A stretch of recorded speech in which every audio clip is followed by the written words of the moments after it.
The cantina was dark and smoky. Strange aliens from dozens of worlds sat at tables, drinking and talking after their work shifts ended. The space station, Kepler 442b, never slept. Workers came and went at all hours, mining asteroids and trading goods between the stars. In the darkest corner of the bar, Zix Thera sat alone. The old Veltar warrior had 4 eyes, but 2 were cloudy and blind. His right arm ended in a metal replacement, and burn scars covered half his face. The bartender knew him well. Every night, Zix Thara ordered the same drink and sat in the same spot, staring into the amber liquid. 3 young soldiers walked into the cantina. They wore clean uniforms and carried themselves with the confidence of beings who had never seen real battle. A Kretak with blue skin laughed loudly at something his friend said. A tall Meridian female with silver hair scanned the room with curious eyes. The third was a stocky Borvak, whose thick arms were covered in ceremonial tattoos. The Kretak spotted Zix Thara first. "Look there," he said to his friends. "That's the old warrior everyone talks about. They say he fought in the Andorian campaigns. The siege of Proxima too," added the Meridian. "He was there when we broke the fortress worlds." The Borvak grinned, showing sharp teeth. "Perfect. We ship out to the Terran front next week. Maybe the old soldier has some wisdom for us." They bought drinks and walked over to Zix Thera's table. The veteran looked up slowly, his good eyes focusing on the young faces before him. "Mind if we sit?" asked the Kretak. "We're shipping out soon. Thought you might have some advice for new warriors." Zix Thera said nothing for a long moment. Then he waved at the empty chairs. The 3 soldiers sat down eagerly. "Where are they sending you?" Zix Thera's voice was rough, like gravel in a crusher. "The Terran front," said the Meridian proudly. "We're part of the new peacekeeping force, going to keep those primitive humans in line." Zix Thera's remaining good eye widened. His metal hand began to shake slightly, making small clicking sounds against his glass. The Borvak laughed. "Don't tell me the great warrior is afraid of some upstart species. Humans have barely left their home system. They don't even have proper ship shields. Their weapons are chemical-based," added the Kretak. "They're short-lived too," said the Meridian. "Most die before they reach 60 cycles. How dangerous can they be?" Zix Thera drained his glass in one gulp and set it down hard. The sound made the young soldiers jump slightly. "You think you know terror," he said quietly. "You've never seen a human with nothing left to lose." The 3 soldiers exchanged glances. The Borvak snorted. "Come on, old-timer. Everyone knows the intelligence reports. Humans are a Class 7 species. Standard physiology, basic technology, predictable psychology. The Coalition has dealt with hundreds of species like them." Zix Thara's scarred face twisted into something that might have been a smile. "That's what we thought too. 3 galactic cycles ago, I was like you, young, confident, certain of our superiority. I had read all the reports about humans, soft-skinned mammals from a backwater world. Recently discovered, barely capable of interstellar flight." He raised his metal arm and flexed the mechanical fingers. This arm was torn off by a human child, not a soldier, not a warrior, a youngling who couldn't have been more than 15 cycles old. The Meridian leaned forward. "Impossible. Human children are weak. The reports all say so." "The reports," Zix Thara said, "are wrong. The reports were written by beings who never fought humans, never looked into their eyes, never saw what they become when their pack is threatened." The old warrior called the bartender over. "Another round. For all of us." He waited until the drinks arrived before speaking again. "You want to know about humans? I'll tell you. But don't say I didn't warn you. Some knowledge changes you, makes you see things differently." The Kretak crossed his arms. "Tell us your stories, old one. We're not children to be frightened by fairy tales." Zix Thara studied each young face in turn. He saw the skepticism, the arrogance, the certainty that their technology and training made them superior to any primitive species. "Fairy tales," he repeated. "That's what I thought too, when the first reports came in. Humans fighting back against trained coalition forces. I laughed. We all did. He took a sip of his drink. The first engagement was supposed to be simple. A small colony world called New Geneva. Intelligence said it had maybe 50,000 humans.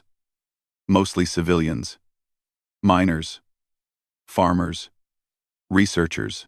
No military presence worth mentioning. The Borvac was getting impatient. So, what happened? You crushed them, right? Zixthara's good eye fixed on the young soldier. We lost half our invasion force in the first week. Not to their military, you understand. They didn't have one. We lost half our forces to farmers with mining equipment, and scientists with chemistry sets. The three soldiers stared at him. The Meridian spoke first. That's impossible. No civilian population could stand against trained coalition forces. I said the same thing. Zixthara replied.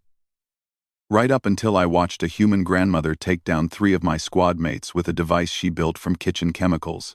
Right up until I saw human children coordinating defensive positions better than most military commanders. The old warrior's voice dropped to barely above a whisper. You want to know what makes humans truly dangerous? It's not their weapons or their technology. It's what happens to them when they're cornered. Most species run when faced with overwhelming force. Most species surrender when defeat is certain. He paused, staring into his drink as if seeing old ghosts there. Humans don't run. They don't surrender. When you corner them, when you threaten their pack, when you think you've won. He looked up at the young soldiers. That's when they become something else entirely. The cantina seemed quieter now. Other patrons had stopped their conversations to listen. I'll tell you about New Geneva, Zixthara said. I'll tell you what we found there. But remember, you asked for this. Don't blame me when you can't sleep afterwards. The 3 young soldiers leaned forward, eager to hear the veterans' tales. None of them noticed how Zixthara's metal hand continued to shake, or how his good eye kept darting toward the cantina's exit, as if he expected something terrible to walk through the door at any moment. Zixthara ordered another drink before continuing his story. The 3 young soldiers waited, hanging on every word. New Geneva was supposed to be our easiest victory, he began. The intelligence reports painted a clear picture. A small mining colony on the edge of human space. 50,000 civilians. Mostly families. They had no military base, no defense grid, no warships in orbit. The old warrior's metal fingers drummed against the table. My unit was the 7th Assault Division.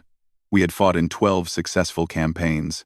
Our commander, General Vextar, called this mission training for the new recruits. We expected to be home within 10 days. The Kritak leaned forward. What went wrong? Everything, Zixthara replied. Starting with our first orbital scan.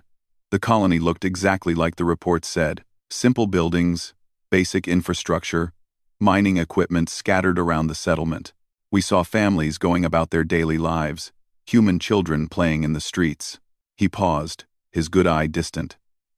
General Vextar was confident. He ordered a standard intimidation approach. Land our forces, demand surrender, accept their submission. Most species folded immediately when they saw our ships. The Meridian nodded. Standard procedure. Show overwhelming force. Avoid unnecessary casualties. That was the plan. Zixthara agreed. We landed 6 companies of soldiers just outside the main settlement. The humans came out to meet us. Just as expected. But something was wrong from the start. The old warrior took a long drink. Most species send their leaders to negotiate. Maybe a few guards. But they keep their weapons lowered. They show fear. Respect. Submission. The humans. He shook his head.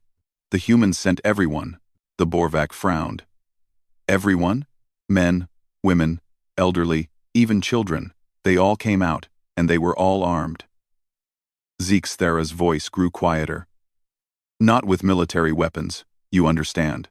They had mining tools, kitchen knives, chemical sprayers, construction equipment. Anything that could be turned into a weapon, he continued. General Vextar laughed when he saw them. He thought it was some kind of joke. He activated the translation systems and demanded to speak with their leader. The three soldiers waited for him to continue. A human female stepped forward.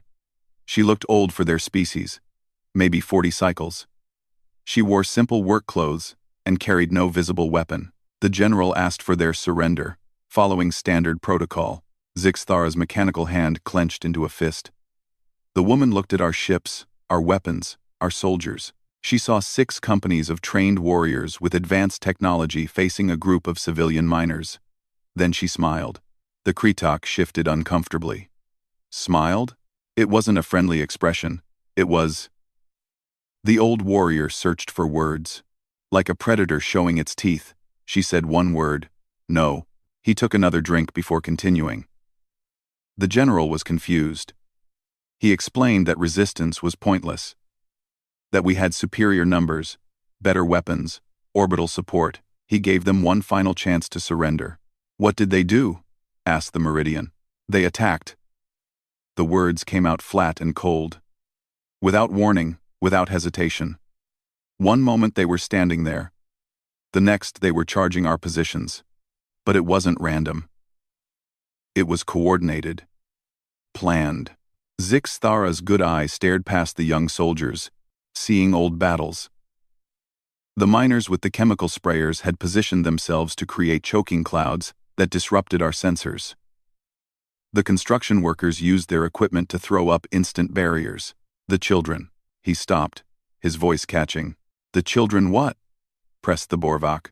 The children were running intelligence.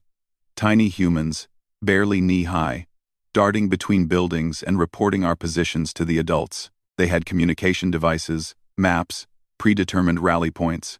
They moved like they had been planning this for years. The old warrior's metal hand began to shake again. We opened fire, of course. Our weapons were set to minimum power, designed to stun rather than kill.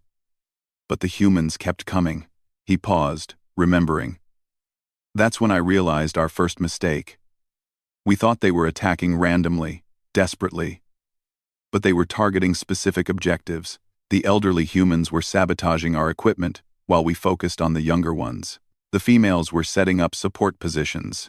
The males were drawing our attention while others flanked us. The Meridian looked skeptical. Surely your armor protected you?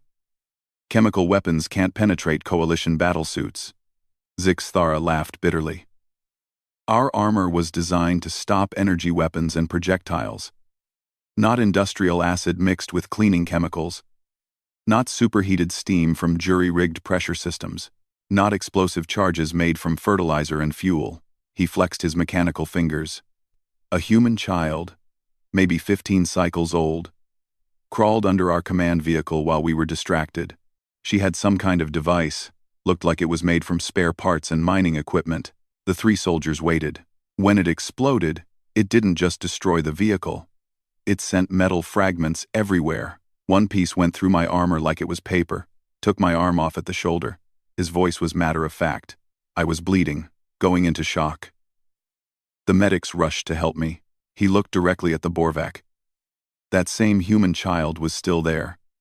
Still alive despite the explosion. She was hurt bad, but she tried to attack the medics with a broken piece of metal.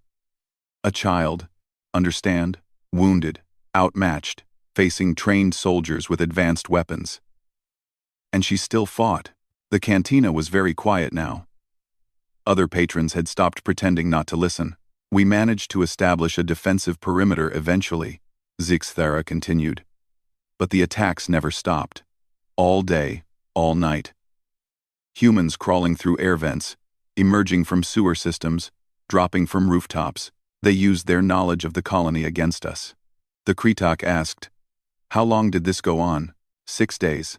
6 days of constant fighting against civilians who refused to give up. We lost 30% of our forces before the general finally called for orbital bombardment. The Meridian gasped. He destroyed the colony? He tried. But when the bombardment started, something incredible happened. Zixthara's voice filled with a mixture of admiration and terror. The humans didn't scatter. They didn't panic. They formed up into organized groups and moved to prepared shelter positions. Like they had planned for this too. He finished his drink. The bombardment lasted 2 hours. When the smoke cleared, we found that most of the humans had survived. They had turned their mining tunnels into a defensive network, and they were still fighting. The old warrior stood up slowly, his joints creaking. General Vextar ordered a full retreat after that. A full retreat from a mining colony, defended by civilians. When we got back to the fleet, he classified the entire mission. The 3 young soldiers stared at him in disbelief. That was my introduction to humans, Zixthara said. My first lesson about what they really are. But it wasn't my last. Oh no. It gets much worse from there. He picked up his drink credit and headed for the door. Think about that story tonight, young ones. Think about how you would fight an enemy that simply refuses to lose. With that, the old warrior limped out of the cantina, leaving 3 very quiet soldiers behind.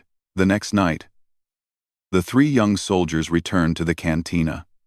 They had barely slept, their minds full of images from Zixthara's story. The old warrior was already in his corner, nursing his usual drink. This time, they approached more respectfully. The Kretok spoke first. We've been thinking about what you said. About New Geneva. Zixthara looked up at them.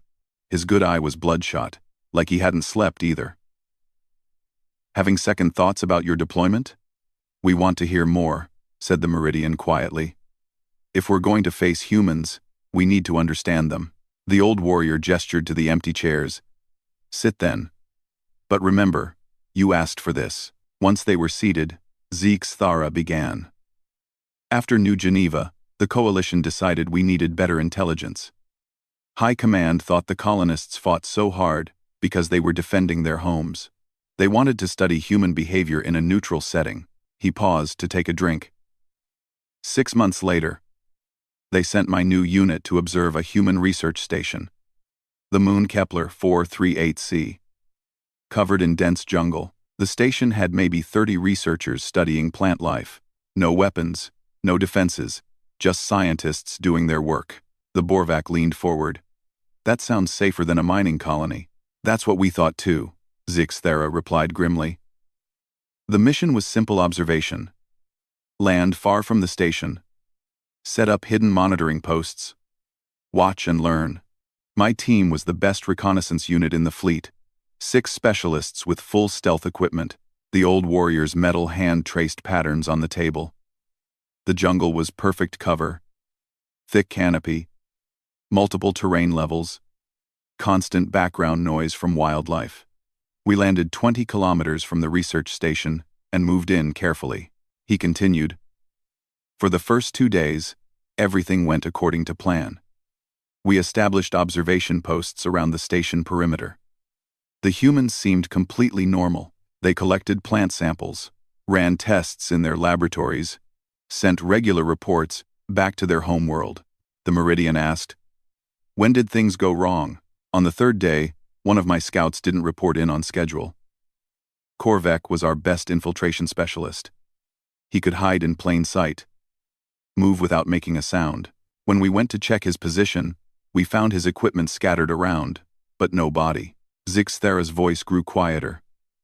We thought maybe he had an accident. Fell into a ravine, attacked by local wildlife. We maintained radio silence and continued the mission. But that night, something strange happened. The 3 soldiers waited. The humans at the research station changed their behavior. Instead of working during the day and resting at night, they started moving around in the darkness. Not randomly, but in patterns, like they were searching for something. The old warrior took another drink. By morning, another one of my team was missing. Thekmal, our communications expert. This time we found more than scattered equipment. We found a message. A message? Asked the Kretok. Carved into a tree trunk near where Thekmal had been positioned. It was written in perfect Veltar script. It said, "We know you're watching. Come out and we can talk. Stay hidden, and we'll keep hunting." The Borvak's eyes widened. They knew you were there? From the beginning. We later realized. The humans had been tracking us since we landed. While we thought we were observing them, they were studying us. learning our patterns, our technology, our weaknesses. Thara's scarred face twisted with remembered fear. We should have left then. But our mission commander, Captain Sektar, decided to continue. He thought the humans were bluffing, trying to scare us into revealing ourselves. He paused, staring into his drink. The third night, they took 2 more of my team. But this time, they left more than a message. They left pieces. The Meridian's silver skin turned pale. Pieces? Equipment, clothing, personal items, arranged in specific patterns around our remaining positions, like they were marking territory. But the worst part was how quietly they did it. We never heard them coming, never saw them move. Our sensors detected nothing. The old warrior's voice became a whisper. By the 4th night, it was just Captain Sektar and me. We were supposed to be the hunters, the observers, but we were trapped in a jungle with humans who had turned the tables on us completely. He looked directly at each young soldier in turn. Have you ever been hunted? Really hunted? By something that knows the terrain better than you? Something that can track your every movement while staying invisible itself? The 3 soldiers shook their heads. The humans never attacked us directly. They didn't need to. They just waited and watched and followed. His metal hand clenched. We could feel them out there, always just beyond our sensor range. Sometimes we would catch a glimpse of movement in the trees. Sometimes we would find fresh tracks around our hiding spots. Thara continued. On the 5th day, Captain Sektar made a desperate decision. He tried to reach our extraction point early, hoping to call for emergency pickup. I followed, watching our rear. The old warrior's good eye grew distant. We made it maybe 5 kilometers before they struck. Not an attack. You understand. A trap. The path we were following led to a clearing where they had prepared. An exhibition. The Borvak asked reluctantly. What kind of exhibition?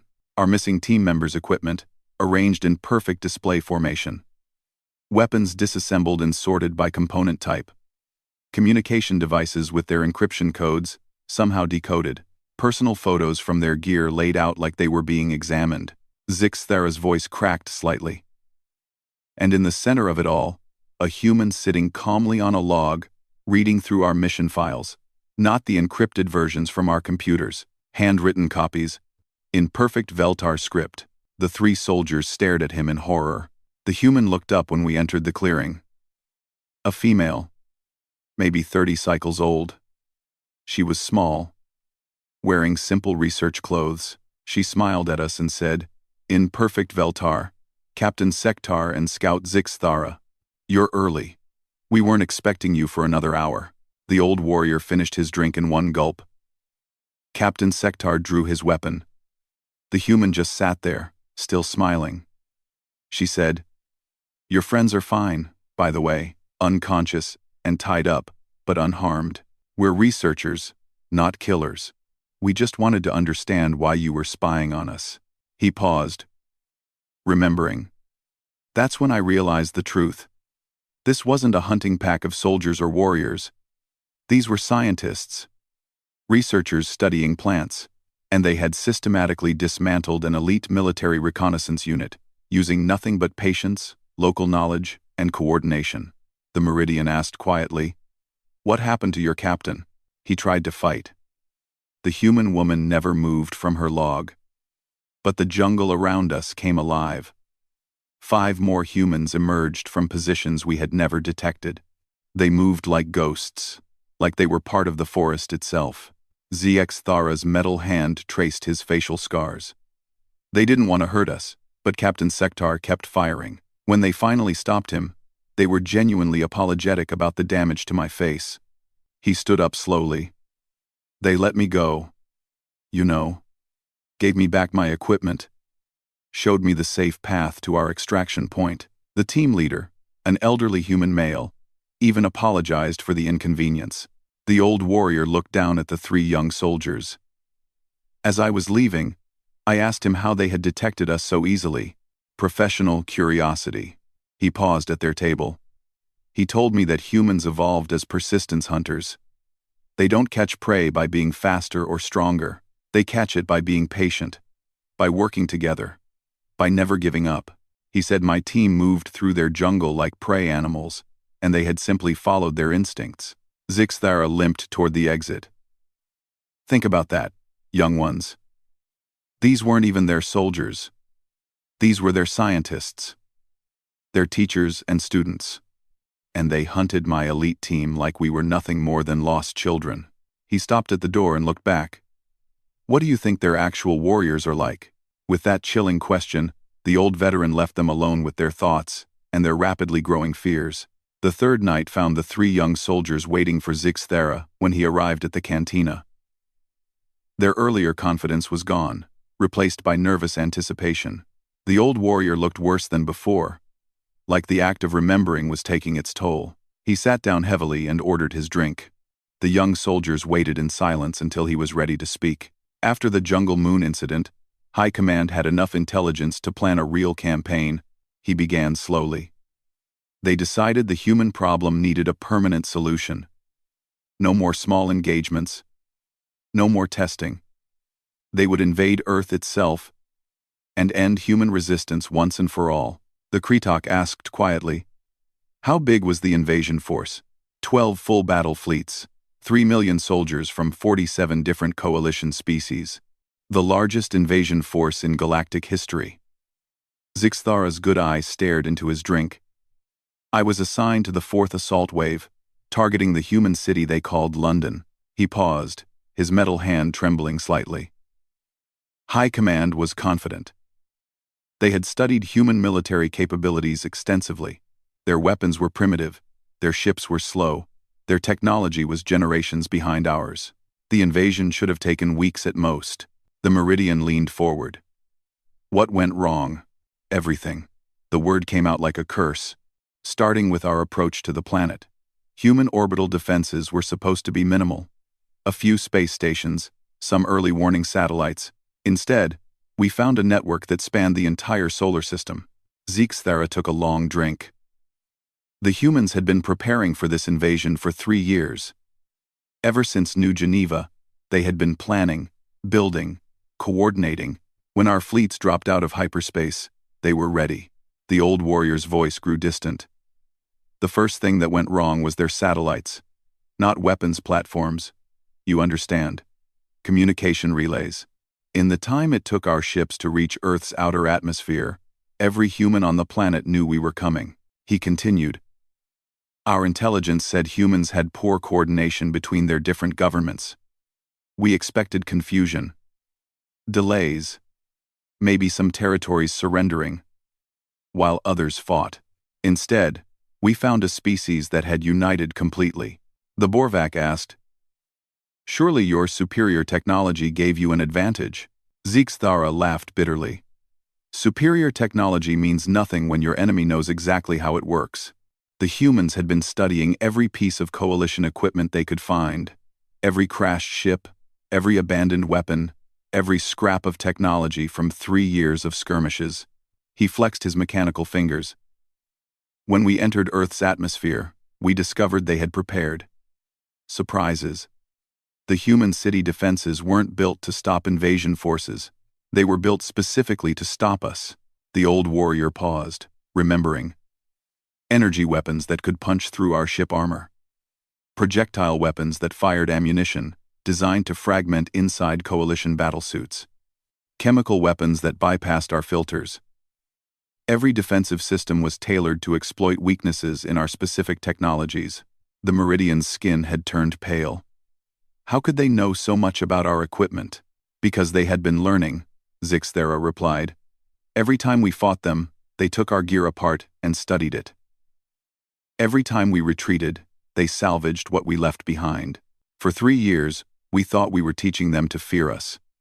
Instead, we were teaching them how to kill us. He took another drink, his hand shaking. My unit was assigned to secure a human government building in London. Intelligence said it would be lightly defended. When we landed, we found ourselves facing human children. The 3 soldiers exchanged glances. The Kretak spoke carefully. Children? Children? Young humans, maybe 15 to 20 cycles old. They were supposed to be civilians, non-combatants. Instead, they were coordinating the city's defense with equipment more advanced than what some of our officers carried. His voice grew harder. And they were winning. Zixthara stared past them, seeing old battles. The humans had turned their entire city into a weapon. Every building was a fortress. Every street was a kill zone. Every sewer tunnel was an attack route. But worse than that, every human was a soldier. He continued. We moved through the streets in standard formation, expecting scattered resistance.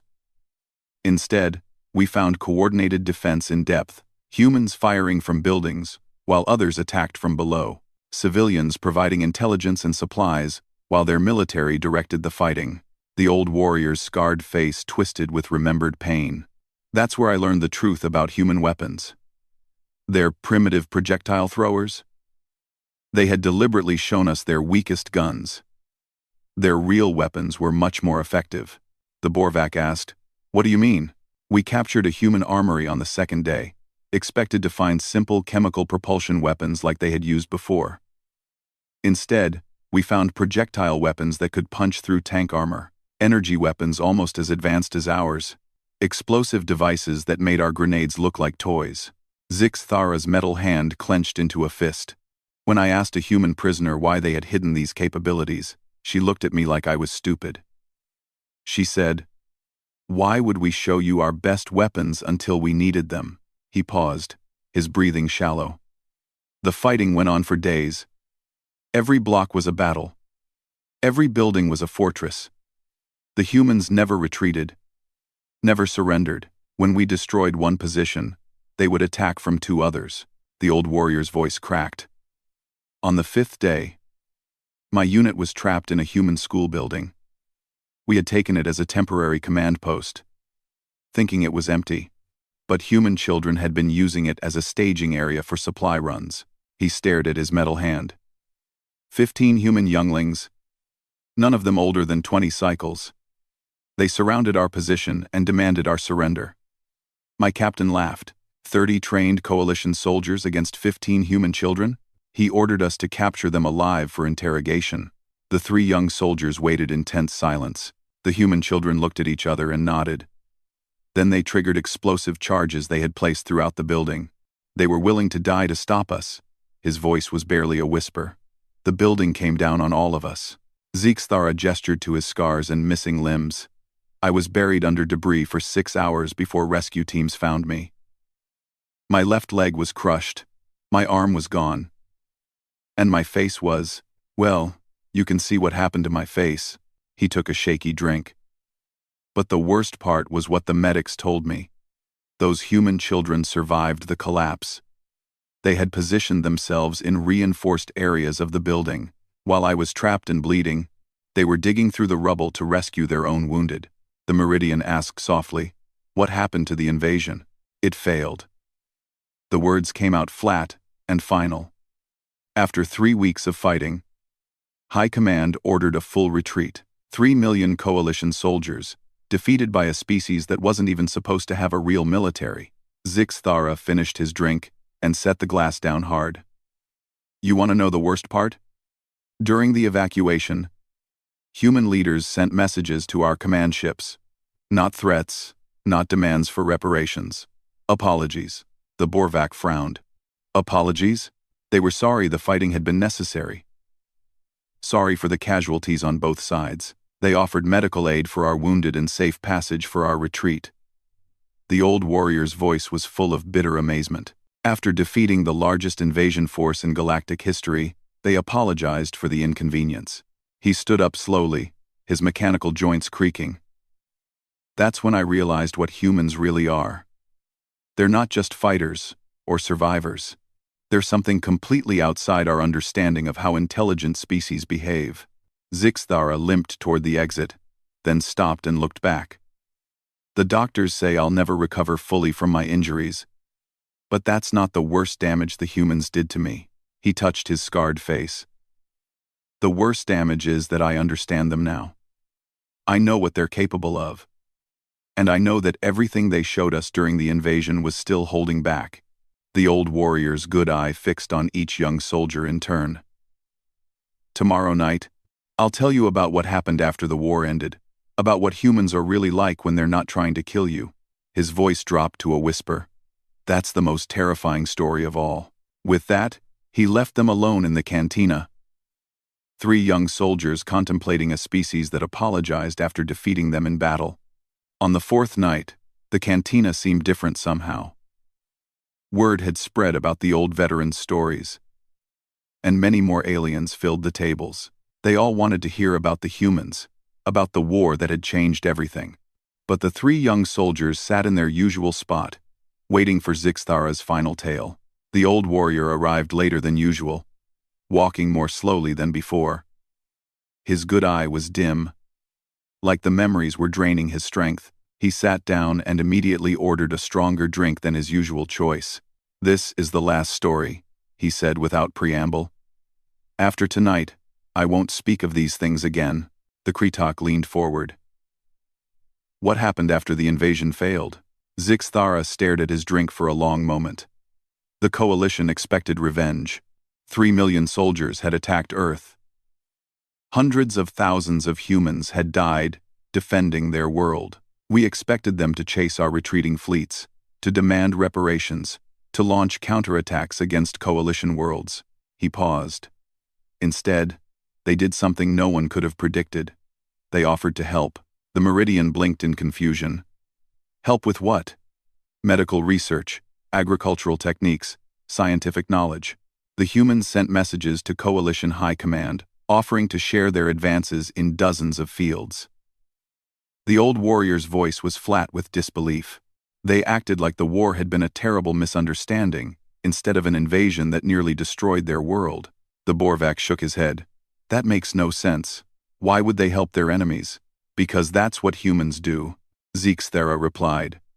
They don't see enemies the same way we do. To them, the war was over. So we stopped being threats and became potential friends. He took a long drink. High Command didn't trust it, of course. They assumed it was some kind of trick, a setup for delayed revenge. They sent negotiation teams to Earth, expecting traps or demands for impossible terms. The old warrior's metal hand traced patterns on the table. The human negotiators met our diplomats with gifts. Not tribute or bribes, but actual presents, art from their world, samples of their food, recordings of their music. They treated the negotiations like a social gathering between neighbors. He continued. Our diplomats came back confused and terrified. The humans had been completely honest about everything. They shared technical specifications for their defensive systems, explained their military organization, even gave tours of their manufacturing facilities. The 3 young soldiers exchanged glances. The Meridian asked, why would they reveal their capabilities? Because they wanted everyone to understand exactly what humans were capable of, so no one would make the mistake of attacking them again. Zixthara's good eye fixed on her. They showed our negotiators weapons that could destroy entire fleets, defensive systems that could protect whole star systems. Technology that was decades ahead of anything the Coalition had. He paused, letting that sink in. All of it had been hidden during the invasion. The humans had defended their world using only a fraction of their real capabilities. The Borvak's voice was barely a whisper.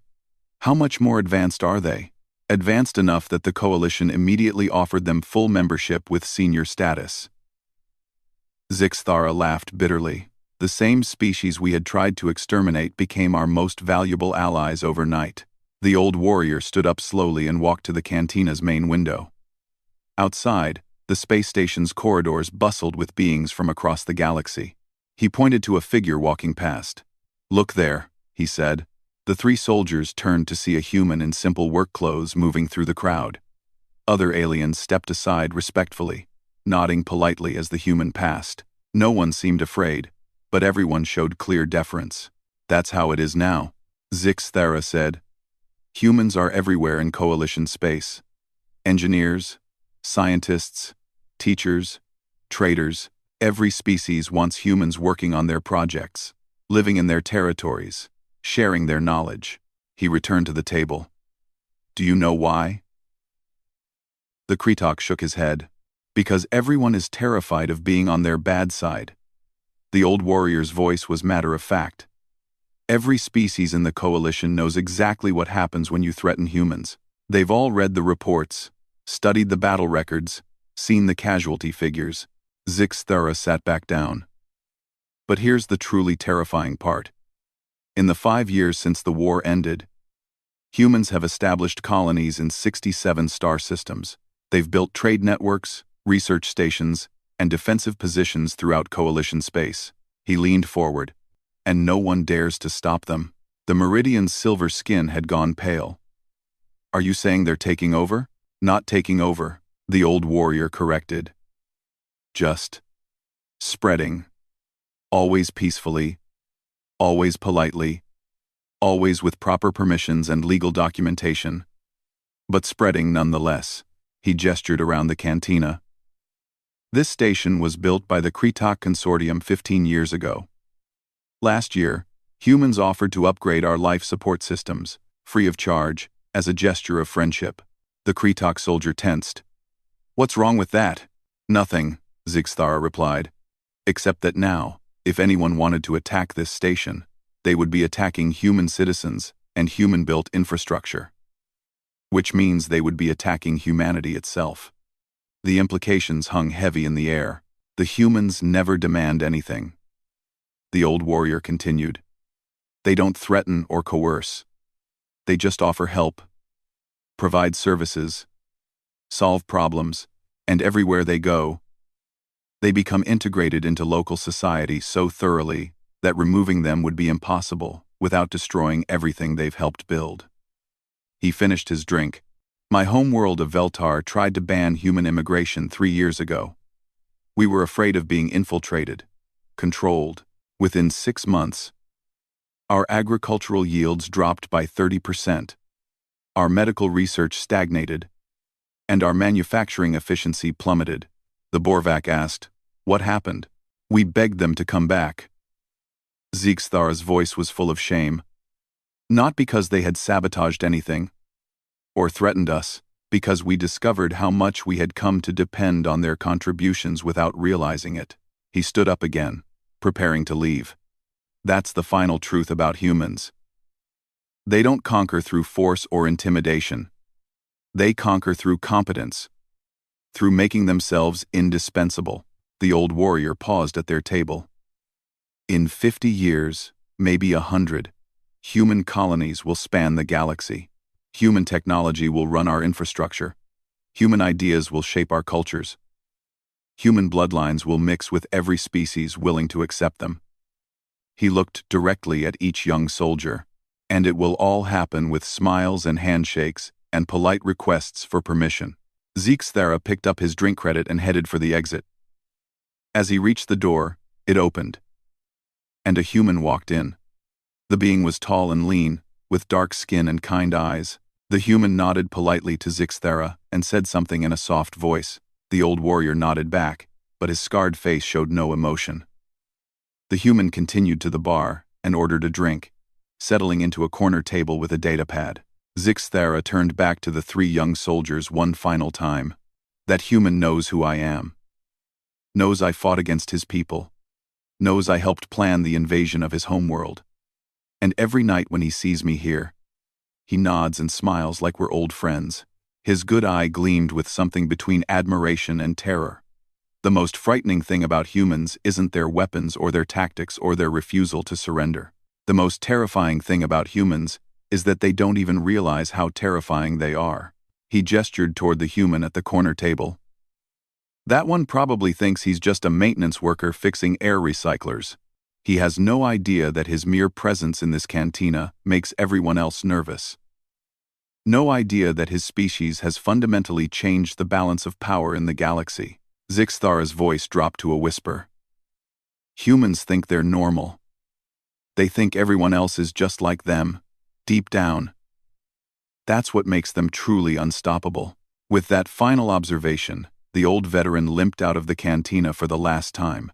leaving 3 young soldiers to contemplate a galaxy where humanity had won the war by losing it, and conquered the stars by pretending they had no interest in conquest at all.